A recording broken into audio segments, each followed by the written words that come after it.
So today we are talking about trigger balls and what's the best ball for what particular region of your body.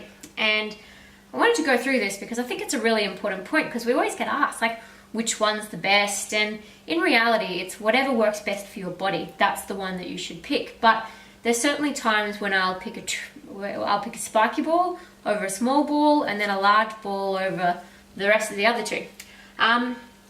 The thing for me is it's just a bit of trial and error with you and your body.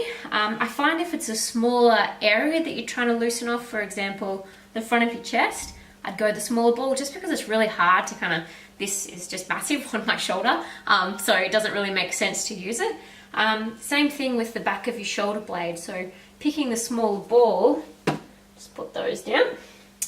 Picking the smaller ball, because your shoulder blade, your shoulder blade's only like this big, and so if you're trying to get a giant ball again onto there, it just doesn't really make sense. The other thing to think about is that depending on the ball that you've got, this one is the biggest surface area. It's just the biggest ball, obviously biggest surface area.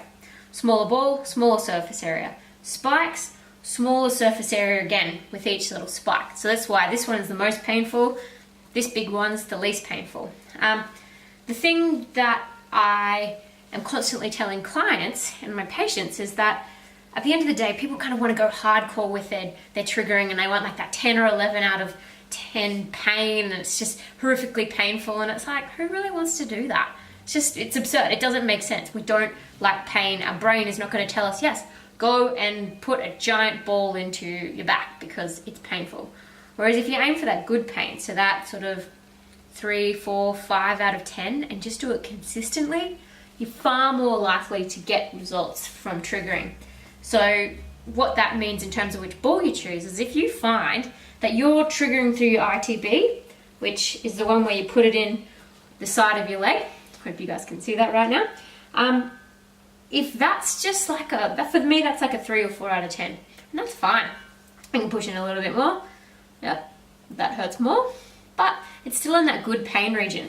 But if I was to pick the spiky ball and do that, it's too much pain. I'm not going to do it, so I'm not going to recommend it for you guys. So the biggest takeaways here are, if you're looking for more pain, go with the smaller surface area.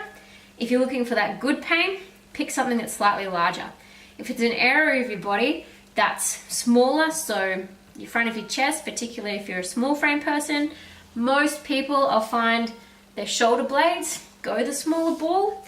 The spiky ball, I actually really like it on your glutes. That's your glutes and your traps. So glutes, your butt muscles, just because they are a large muscle, and so it doesn't seem to hurt as much as if you used your spiky ball in anywhere else. I find the spiky ball's a bit hard too. So if you're kind of rolling all over through your back and you've got lots of bony bits there, it's just not very comfortable. So yeah, take homes, smaller surface area is going to be more painful.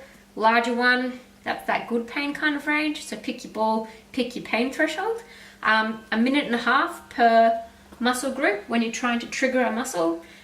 When we talk about triggering a muscle, all that literally means is you're getting a ball, find a really chunky, nasty spot, push into it, wait for a change. What it'll feel like is it'll just feel like the pressure goes off it a little bit. That's what you're aiming for, and you want a few of those cycles. So push in, let it relax, push in again, let it relax. That's when you know you're starting to make change in tissue tone.